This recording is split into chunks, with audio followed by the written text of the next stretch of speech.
মহিষাগ্নি মহামায়ে চামুণ্ডে মুন্ডমালিনী আয়ু আরোগ্য। মহাষষ্ঠীর মধ্য দিয়ে শুরু হলো শারদীয় দুর্গোৎসব। পুরোহিতের সঙ্গে মন্ত্র জপছেন নারী পূজারীরা। প্রদীপ আর ধূপের ধোঁয়ায় ভক্তিময় পরিবেশে মুখর মণ্ডপ। তবে সারা দেশের অসংখ্য পূজা মণ্ডপের ভিড়ে গাইবান্ধার এই মন্দির একেবারেই আলাদা। কারণ এখানকার দুর্গোৎসবের আয়োজন পরিচালনা থেকে শুরু করে প্রতিটি দায়িত্ব সামলাচ্ছেন নারীরা।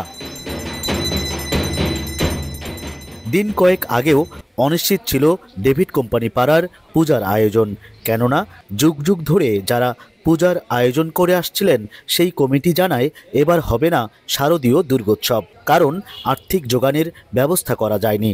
কিন্তু যাদের হাত ধরে আরাধনা পায় দেবী দুর্গা, সেই নারীরা এই সিদ্ধান্ত মেনে নিতে পারেননি। জানান পুরুষদের ছাড়াই নারীরাই আয়োজন করবেন এবারের দুর্গোৎসব।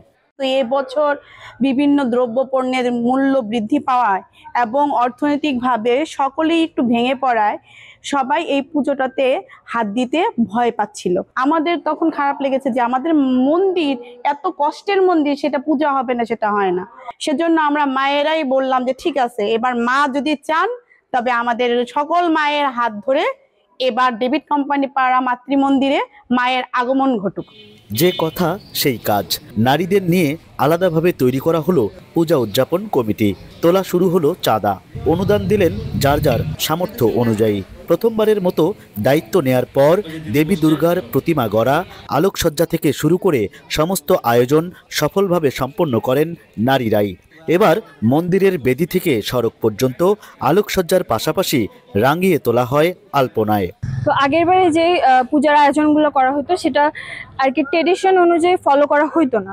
তো আমাদের ইচ্ছা ছিল যে যেহেতু আমাদের নতুন কমিটি গঠন হয়েছে, নারী কমিটি, তো সেটাতে আমরা ইনফ্লুয়েন্স হয়ে চিন্তা করলাম যে আমরা একটু ইউনিক কিছু করব, যেটা এখন পর্যন্ত মানে গাইবান্ধায় কেউ করেনি। তাই আলপনার যেই কনসেপ্টটা সেটা করা হয়েছে। তারপরে দুপুরবেলা খাবারের আয়োজন করা হয়েছে, যেমন যারা আসবে দর্শনার্থী তাদের জন্য কিছু ভোগের ব্যবস্থা করা হয়েছে। পূজাটা সুস্থ হওয়ার পরে যদি মহিলা কমিটি থাকে তাহলে মনে করেন যে হয়তো আবার পরের বছর মহিলা কমিটি থাকবে। গাইবান্ধার ডেভিড কোম্পানি পাড়ায় মাতৃমন্দিরে এই প্রথম নারীদেরকে এই কমিটির দায়িত্ব দেয়া হয়েছে এবং তারা কিন্তু সুষ্ঠুভাবে এত নিপুণ হাতে তারা সবকিছু একদম সামলিয়ে নিয়েছে বা সুন্দরভাবে সমাধান করেছে। এটি কিন্তু একটা দৃষ্টান্ত হতে পারে। সাহস করে যদি নারীদেরকে দায়িত্ব দেয়া হয়, তারা যে অনেক ভালো কিছু করিয়ে দেখাতে পারে, এটিও কিন্তু আমরা দেখেছি। আসলে নারী শক্তির জয় হোক, এটি আমরা চাই।